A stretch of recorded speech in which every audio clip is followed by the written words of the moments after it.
Good morning दोस्तों। आज का यह हमारा क्लास हिंदी पर होने वाली है। क्लास 6 का पाठ चिरमहान का प्रश्न अभ्यास देखेंगे इस वीडियो में। अगर आपको इससे संबंधित कोई भी परेशानी हो, आप इस नंबर पर कॉल कर सकते हैं और प्रश्न पूछ सकते हैं। हम इस नंबर को इसलिए आपको दिए हैं ताकि आपके द्वारा पूछे गए सभी प्रश्नों का उत्तर दे सकें। सभी वीडियो का नोटिफिकेशन पाने के लिए चैनल को सब्सक्राइब ज़रूर करें और सभी वीडियो का नोटिफिकेशन पाने के लिए बेल आइकन ऑल ज़रूर करें ताकि सभी वीडियो का नोटिफिकेशन आप तक पहुंच सके। तो देर न करते हुए सीधे प्रश्न अभ्यास को हल करना प्रारंभ करेंगे। जग जीवन डॉट डॉट डॉट हित समान। हम पहले संदर्भ देखेंगे, उसके बाद प्रसंग देखेंगे, उसके बाद व्याख्या। जग जीवन डॉट डॉट डॉट हित समान। संदर्भ, यह पद्यांश हमारे पाठ्यपुस्तक मंजरी के चिरमहान नामक पाठ से लिया गया है। इसके रचयिता कविवर सुमित्रानंदन पंत जी हैं। इसके बाद जो है हम वो देखेंगे प्रसंग।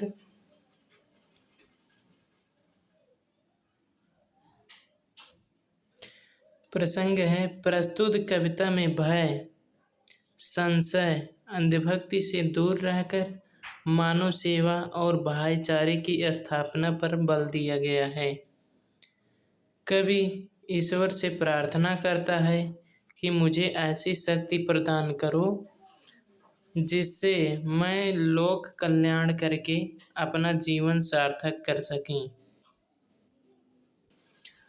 उसके बाद व्याख्या है,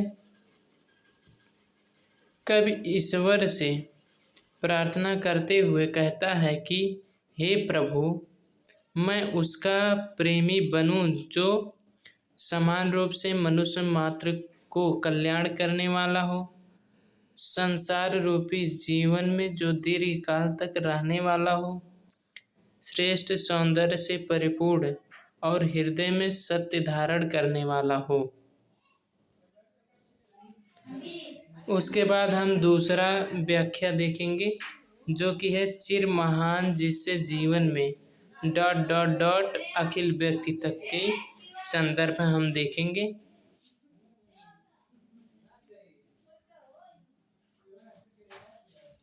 संदर्भ एवं प्रसंग जो है पहले का संदर्भ और प्रसंग रहेगा। पहले वाला जो हम पहले लिखाए हैं वही संदर्भ प्रसंग रहेगा, केवल व्याख्या ही बदला जाएगा। तो व्याख्या है, हे प्रभु, मैं वह प्रकाश बन सकी जिससे संपूर्ण प्राणी समाहित हो जाए, जिससे जीवन में शक्ति प्राप्त हो तथा भय, शक, संदेह एवं बिना सोच विचार अंधभक्ति के किसी के प्रतिनिष्ठा रखने की भावना का निवारण हो सके। यह जो है दूसरे की व्याख्या है। उसके बाद तीसरे की व्याख्या यहाँ पर चिरमहान जो है यहाँ पर पाठ का नाम है। उसके बाद पाकर प्रभु डॉट डॉट डॉट बिहान, बिहान तक की व्याख्या देखना है। संदर्भ और प्रसंग वही रहेगा, पहले वाली जो है संदर्भ और प्रसंग वही रहेगा। व्याख्या है, हे प्रभु, तुमसे संसार के मानव मात्र के पूर्ण रक्षा करने वाले अमर दान प्राप्त कर मैं कृतज्ञ हूँ। मुझे ऐसी शक्ति दो कि मैं एक बार पुनः नए जीवन का प्रातःकाल ला सके, अर्थात प्राणी मात्र को सुखी एवं समृद्ध बना सकें। उसके बाद कुछ करने को है।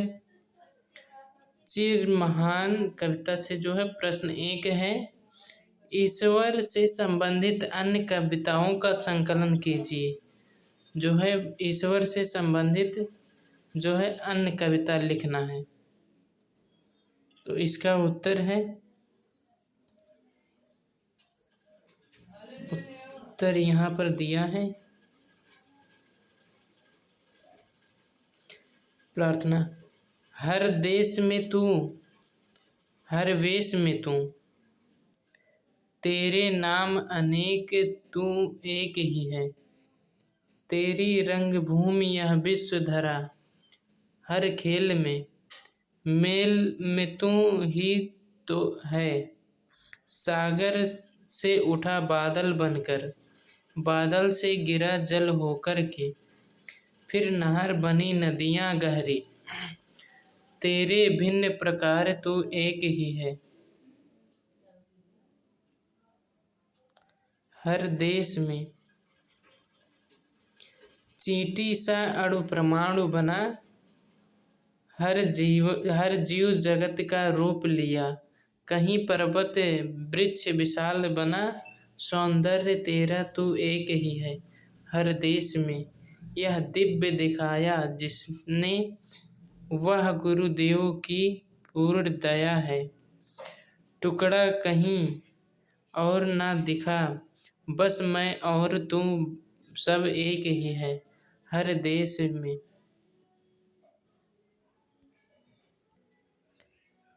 यहाँ पर विचार कल्पना दिया गया है। चिर महान का अर्थ जो है प्रश्न 1 है, संसार में मानव कल्याण के लिए कौन कौन से उपाय किए जा सकते हैं। अपना विचार व्यक्त कीजिए। अगर आपको ईश्वर से संसार के कल्याण का वरदान मिल जाए तो आप क्या क्या करेंगे। उत्तर है, ऐसे अनेक उपाय जो संसार में मानव कल्याण के लिए किए जा सकते हैं। सबसे पहले हमें कुछ ऐसा करना चाहिए जिससे इस संसार में कोई भूखा ना रहे, सबको भरपेट भोजन, पहनने को कपड़े और रहने को घर मिले। इसके बाद दूसरा प्रयास यह होना चाहिए कि संसार में सर्वत्र शांति भाईचारे का माहौल हो, जिसके लिए सभी को मिलजुल कर प्रयास करने चाहिए।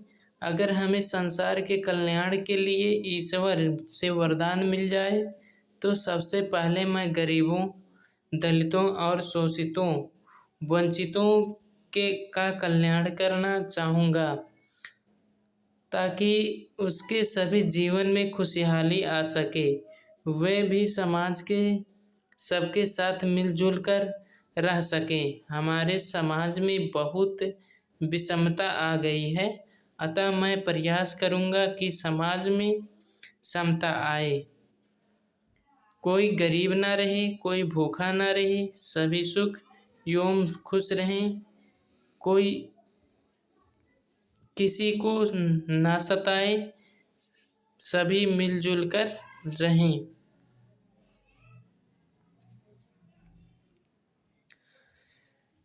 कविता से जो प्रश्न रहता है उसको लिखना अनिवार्य रहता है। चिर महान कविता प्रश्न 1 जो है देखेंगे।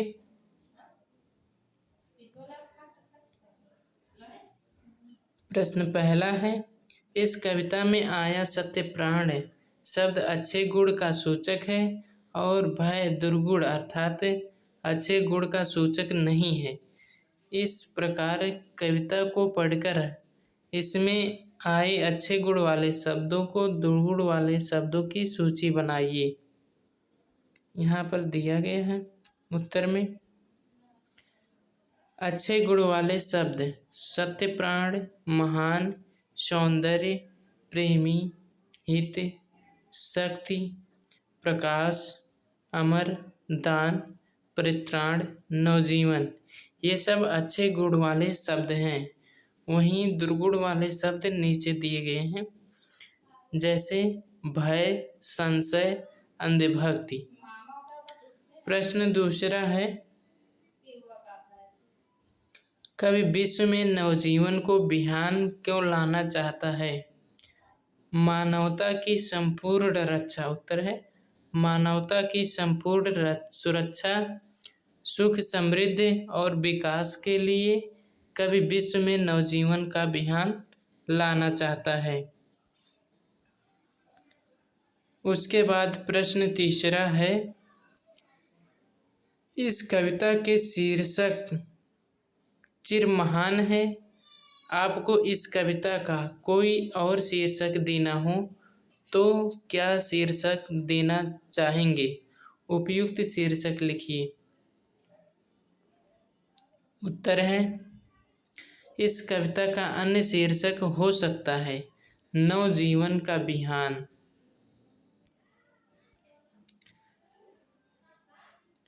चिर महान कविता का प्रश्न 4 है, निम्नलिखित पंक्तियों का भाव स्पष्ट कीजिए।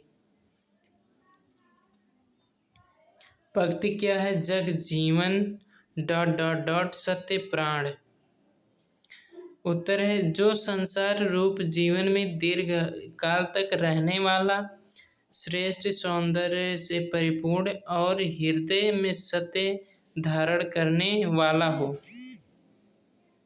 दूसरा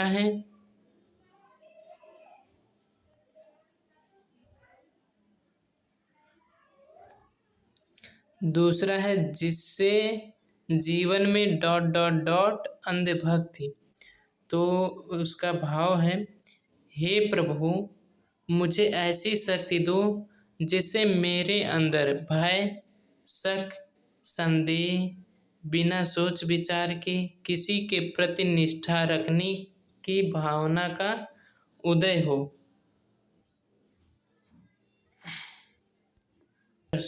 प्रश्न चौथा का जो खा प्रश्न है वो है, नीचे का वर्ग में दी गई पंक्तियों से संबंधित कुछ पंक्ति खा वर्ग में दी गई है किंतु वे क्रम में नहीं, उन्हें का वर्ग से संबंधित पंक्तियों के नीचे लिखिए। जो है उसका उत्तर है, मैं उसका प्रेमी बनूं नाथ, जो हो मानव के हित समान। मैं वह प्रकाश बन सकूं नाथ, मिल जाए जिसमें अखिल व्यक्ति, ला सके विश्व में एक बार फिर से नवजीवन का बिहान। भाषा के बाद में जो प्रश्न है, चिर शब्द का अर्थ सदैव। यह महान के पूर्व विशेष के रूप में जुड़ा है। इस प्रकार चिर विशेषण लगाकर 3 नए शब्द जैसे चिर नवीन जो है नए शब्द बनाना है। पहला है चिर युवा, चिर यौवन, चिर आयु। जो है ये 3 शब्द बनाए गए हैं। अगर वीडियो आपको अच्छा लगा हो तो लाइक, शेयर, सब्सक्राइब जरूर कीजिएगा। धन्यवाद।